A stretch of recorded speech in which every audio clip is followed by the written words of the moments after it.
आइए जानते हैं कि आप उसे कैसे कंट्रोल कर सकते हैं। तो इस जर्नी का पहला चैप्टर है अ सुनामी ऑफ टेक्नोलॉजिकल ट्रांसफॉर्मेशन। आज कई अलग अलग तरह की टेक्नोलॉजी सामने आ रही हैं और डिजिटल ट्रांसफॉर्मेशन में इंटरनेट का बड़ा हाथ रहा है। आज हमारे पास स्मार्टफोन और टैबलेट्स हैं। दुनिया के हर कोने से कई लोग आपस में 24/7 कनेक्टेड रहते हैं। अब ऑनलाइन एंटरटेनमेंट, न्यूज, म्यूजिक और फिल्म्स की सप्लाई लगातार बढ़ती ही जा रही है। आज की दुनिया में आर्टिफिशियल इंटेलिजेंस, रोबोटिक्स, ऑटोमेशन और डिजिटल करेंसी जैसी नई टेक्नोलॉजी भी देखी जा सकती है। Social media, online shopping, online banking, online dating और ऑनलाइन स्ट्रीमिंग ने एक नया सोशल ट्रेंड सेट कर दिया है। आज स्मार्टफोन और टैबलेट की मदद से कोई भी कहीं से भी इन चीजों को आसानी से एक्सेस कर सकता है। लेकिन टेक्नोलॉजी के इन फायदों के बावजूद ये मॉडर्न बदलाव लोगों के बायोलॉजिकल और साइकोलॉजिकल लेवल पर असर डाल रहा है। लोगों को चीजें बहुत जल्दी मिल जाती हैं क्योंकि आजकल किसी भी चीज की इंफॉर्मेशन उनके चुटकी बजाते ही मिल सकती है। इस आराम की वजह से वो टेक्नोलॉजी और कनेक्टिविटी को खेल समझने लगे हैं। ज्यादातर लोगों के रोज के काम अब स्मार्टफोन और एप्स पर ही डिपेंडेंट हो गए हैं। जैसे कॉफी ऑर्डर करने के लिए खुद स्टोर में जाने के बजाय एक ऑनलाइन ऐप का इस्तेमाल किया जा रहा है क्योंकि ऐसा करने से टाइम और एनर्जी दोनों बचते हैं। रिसर्चर्स ने अब टेक्नोलॉजी को इंसानों से जोड़ना शुरू कर दिया है। वो अब ऐसे इन्वेंशन पर काम कर रहे हैं जिसमें direct brain to internet connectivity है। अगर कोई अपना हाथ और पैर खो दे तो इसमें इस्तेमाल होने वाले आजकल के मॉडर्न प्रोस्थेटिक्स इसका एक अच्छा एग्जांपल है। इसके कुछ और डेवलपमेंट्स में स्मार्ट ग्लासेस और आपकी स्किन में छुपा हुआ वो डिवाइस है जो सीधा आपके थॉट्स मिशन देकर करोड़ों डॉलर कमाते हैं। जहां एक तरफ टेक कंपनियां पैसा कमा रही हैं, इंसानों की कॉग्निटिव यानी कि सोचने समझने की एबिलिटी भी खत्म होती जा रही है क्योंकि ज्यादातर लोग अब सोशल मीडिया और दूसरे ऐप्स का इस्तेमाल करते हैं। इसीलिए कंपनियां इसका फायदा उठाने के लिए पूरी कोशिश करती हैं कि उनकी सर्विसेज लोगों का अटेंशन किसी भी हाल में बनाकर रखें। ऐसा होने से इंसानों के कंसंट्रेट करने की पावर, फोकस और सोचने की एबिलिटी कम होने लगी है क्योंकि वो खुद काम करने के लिए आलसी और डिपेंडेंट हो गए हैं। जैसे जीपीएस का इस्तेमाल करना इंसान के एक नॉर्मल मैप को समझने और इस्तेमाल करने की एबिलिटी पर खराब असर डालता है। हार्वर्ड के प्रोफेसर डैनियल वेगनर ने स्टडी किया था कि ऑनलाइन रहने से इंसान की मेमोरी पर क्या क्या असर पड़ता है। वो मानते हैं कि इंटरनेट और टेक्नोलॉजी मेमोरी की वर्चुअल एक्सटेंशन बनते जा रहे हैं।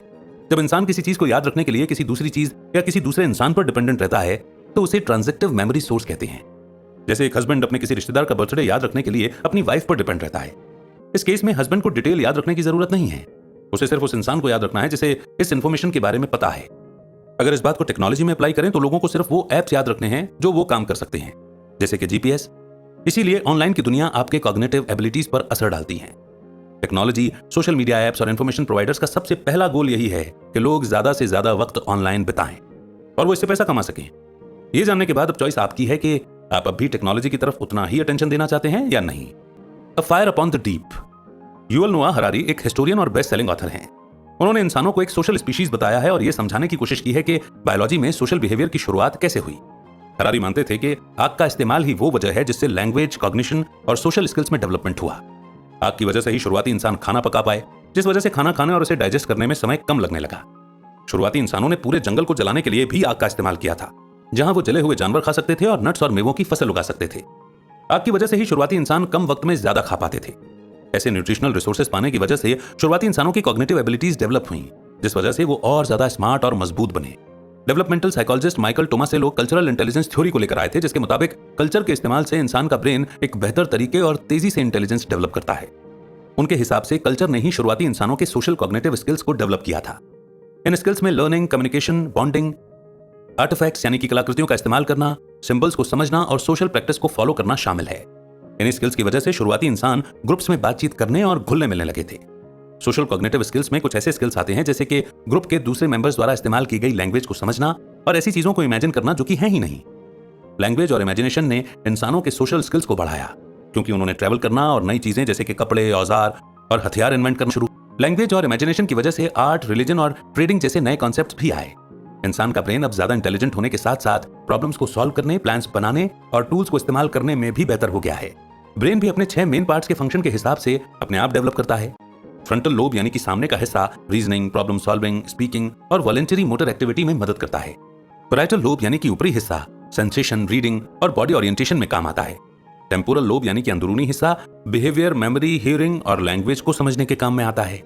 ऑक्सीपिटल लोब यानी कि सबसे पिछला हिस्सा विजन और कलर को समझने में मदद करता है। ब्रेन स्टेम सांस लेने, बॉडी टेम्परेचर, अलर्टनेस, नींद, डाइजेशन और खाना निगलने में काम आता है। आखिर में सेरेबेलम वॉलंटरी मूवमेंट, बैलेंस और मसल को कंट्रोल और कोऑर्डिनेट करने का काम करता है। इस तरह से इंसान रोज के काम को करने के लिए अपने ब्रेन के अलग अलग पार्ट्स का इस्तेमाल करता है। बातचीत करने और एक इंसान की सोशल जरूरतों को पूरा करने के लिए कम्युनिकेशन सबसे अच्छा तरीका है। लेकिन टेक्नोलॉजी के जरिए कम्युनिकेशन करने से गलतफहमी भी पैदा हो सकती है क्योंकि इसमें नॉन वर्बल क्यूज नहीं होते हैं। जैसे एक हार्ट इमोजी मिलने का मतलब ये नहीं है कि कोई इंसान आपको सच्चा प्यार दिखा रहा है। टेक्नोलॉजी के दूसरे नेगेटिव इंपैक्ट भी हैं, जैसे इंसान का एक दूसरे को लेकर सोशल कंपैरिजन करना। सोशल मीडिया पर दूसरे लोगों के पोस्ट खुद में कमी, जलन और डिप्रेशन जैसी नेगेटिव फीलिंग्स को ट्रिगर कर सकते हैं। एक इंसान को ऐसा लग सकता है कि दूसरों की लाइफ उनसे बेहतर है, इसलिए फेसबुक जैसे सोशल मीडिया से जुड़ने के बाद किसी की भी अच्छी और बुरी आदतें बन सकती हैं। ये उस इंसान पर डिपेंड करता है जो उसे इस्तेमाल कर रहा है।